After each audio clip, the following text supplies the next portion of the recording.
My dad was just not keen on me going to China at all. As I was traveling Asia, it was people were like, oh, you should be a model. And I was like, oh, yeah, sure, yeah. I thought, maybe they're flattering me. Most Taiwanese people could speak good English if they had the environment. Do you mind introducing yourself? 你好，我是 James， 我爸爸是香港人，妈妈是英国人，在台湾10年了。我以前跟 Teddy 住在一起。All right. I guess just starting from the beginning, like, how did you get the idea to come out here? When I was 22, 23, working for a company called Rolls-Royce as an aerospace engineer, looking at the safety issues of airplane engines that you and I fly every day. There was a big Qantas, the engine just blew up in the sky. Oof. The reason I always remember that event so well is because in the 7 years I worked at Rolls-Royce, that is the one and only time I ever had to do overtime. It was an incredible job for life. I had this real problem of one day I'm going to wake up, I'm going to be 60, not knowing where the time had gone. I left, traveled Asia for a year. After a year, people are like, oh, you need to come back to work now. Normal people don't do this for this long. Bring them home. Yeah, and I was like, well, okay, I've always wanted to be a teacher. I was looking, where should I go? I want to learn Mandarin. I really want to explore my dad's side of the culture. Maybe I can go to Hong Kong. And it was just difficult to get a job in Hong Kong. I feel like there's less need, and the schools that do teach English, they require like proper teacher with a teaching degree. I also put some feelers out in China as well. My dad was just not keen on me going to China at all. My dad is like one of the most anti-China people you can meet. When I was 18, I went to Hong Kong for the first time, and we went to a place called Ocean Park. It was super packed. There was so many mainlanders there, and my dad just kept getting pushed from behind, kept looking behind him, very British. And in the end, my dad just snapped. And he just turned around and shouted in English, like, yeah, get the off my back, why do you keep pushing me? The whole place just went silent. There's a lot of things that scare me about China, and that's why I also never taught there. Have you seen those cameras that those white cameras, the facial recognition? I remember I hiked up this mountain and it took me 4 hours, and I got to the top and the first thing I see is one of those cameras. I remember even I was talking to my dad online, and then we briefly mentioned something about China and the line got cut off. Oh, wow. I don't know if that was a coincidence. And he was like, well, what about Taiwan? And I was like, where's that?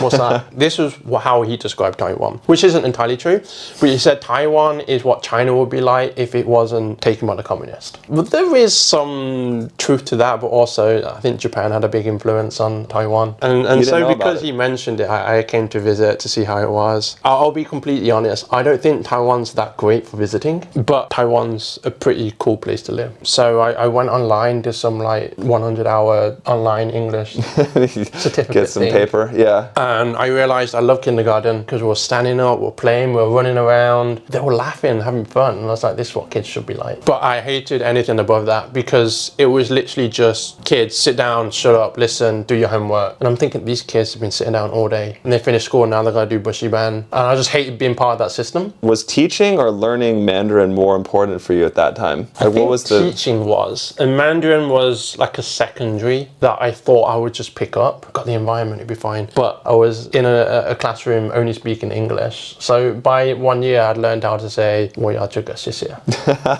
I was definitely trying to learn, but you need that proper like immersive environment and you need to be like studying properly. What did your dad think about you wanting to learn Mandarin and not Cantonese? He was okay with it actually. I think he knew how difficult Cantonese was. I remember in Hong Kong trying to like ask my dad, how do I say this in Cantonese? And I would say it and then he would like, no, tones are all wrong. No. Getting really angry. Yeah. It made sense to him that I would learn a language in the place I was in. I'm on WTO now as well. Like, you're on TV. That was always one of my goals. If I was good enough to be repeatedly on TV, then it must be like, somewhat okay. When you were in the UK, did you have these kind of opportunities to be on TV and be a model and stuff as well? No, not at all. So what happened as I was traveling Asia was people were like, oh, you should be a model. And I was like, oh yeah, sure, yeah. I thought, maybe they're flattering me. But I quickly realized in Asia this mixed look was way more appealing than it was in the UK. I wouldn't consider myself really attractive in the UK. I didn't get girls or anything like that. But here in Asia, I was getting girls easy and I was like, what's going on here? Like, what kind of work did you usually get cast for? Like what kind of ads? I've done quite a few car ads. I got sent to China to do one for Cadillac. everyone there was either mixed or like off Asian. They had curly hair and stuff like that. So they were trying to appeal to this whole like the American dream while still relating to Chinese people. And we had to sing So happy together. Yeah, that one. and that was such a fun time. I jumped in the Dam Shui River, which was less fun. Oh. Yeah, exactly. This was for Shupao. I got quite sick after that. Did you really? Oh man. I've been set up in a room jumping on a trampoline doing flips. And this was for I think I saw that one. That one kind of makes sense for the mixed, because you know it's like bye. Yeah, I don't know if that's intentional. I don't know, I think it could be. Bye. Well, yeah, my daughter in it was mixed as well. So yeah, lots of opportunities I would have had in Taiwan that I wouldn't have had. What was it like being mixed in the UK? Did people... My granddad moved to the UK first and set up the first Chinese takeaway in my city, which is at my school. The only like Asian person they saw was me and my dad. That was their stereotype of what an Asian person was like. My dad had this reputation of being cool. He was a black belt in taekwondo. He loved his souped up cars. He'd pick me up from school and he had lower suspension, leather seat, blacked out windows. I'm speculating here, but I felt like that helped. And I even remember like my first year at high school, my dad somehow knew like the older kids in that school because he helped fix their phone or something. They would like look after me on the school bus. So I was like, that's cool, you know, I'm under their protection. As part of the gang. Just thinking back, I got super lucky somehow. I think the worst racism is some kid used to call me Papadom. What's Papadom? Is like an Indian big circle thing that's like crispy and you break off and dip into your coat. Oh, yeah. And I'm like, that's not even the same race. I always wanted to be white because all my friends were white. But when I went to sixth form, I went to a different school. White people were the minority. And suddenly I had all these like Muslim friends and Indian friends and black friends. And I very much fell in love with my Asian side. Those 2 years were really crucial for me to like really understand and explore that side of my identity, which eventually led me here. So I felt very Asian, very Chinese there. But then I moved here and I very quickly realized how un-Huaren I was. I went back to the UK for 6 months. The pharmacy near my house, within a week, were on talking terms. Here, the family mart downstairs, I've been here like 5 years, it still don't talk or say hi, how are things today? And I used to do a lot of rock climbing. I would meet someone climbing the same route perhaps, and we'll chat for a second or whatever. Then the next time I go see them, they won't even acknowledge me.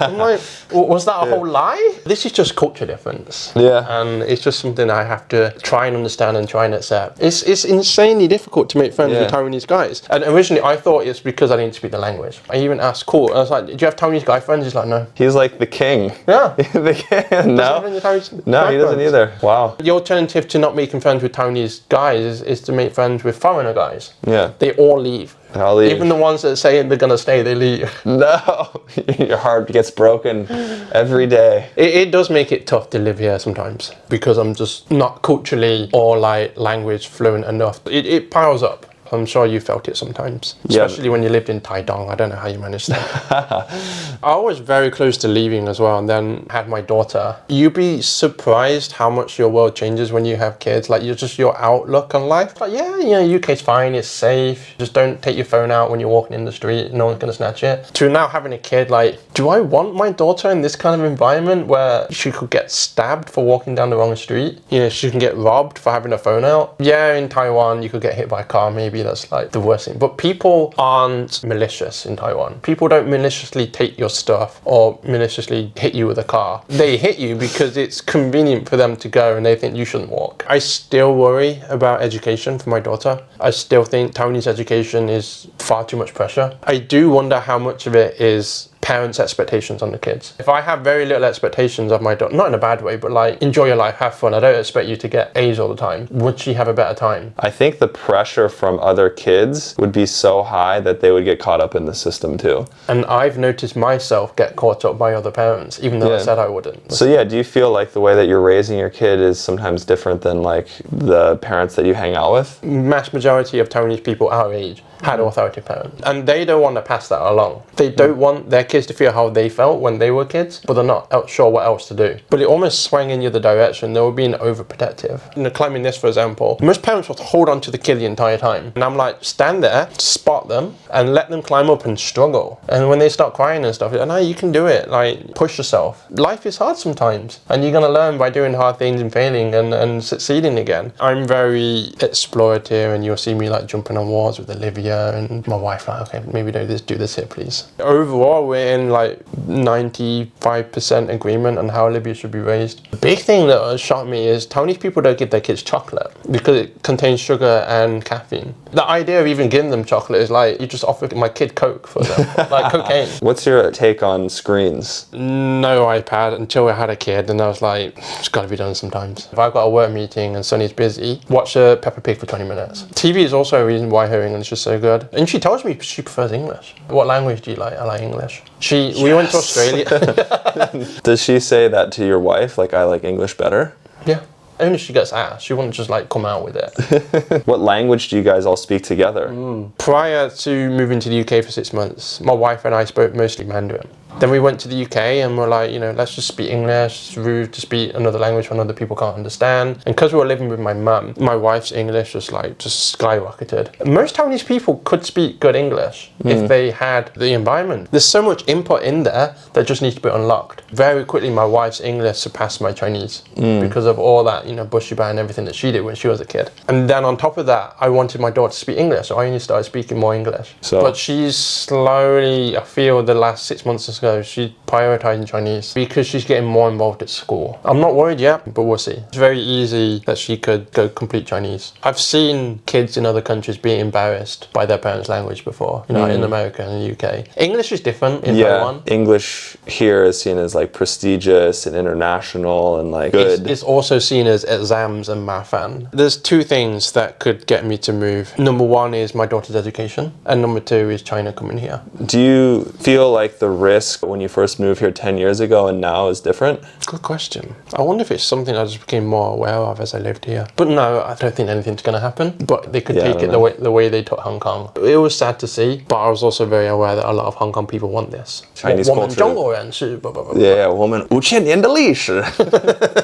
I will be here as long as it's safe. If it becomes enough of a problem that I don't want to live here, then I'm going to have that opportunity to leave. It's not like we're going to be in a war zone and struggle to get out. Thanks for your time. No worries. Appreciate it.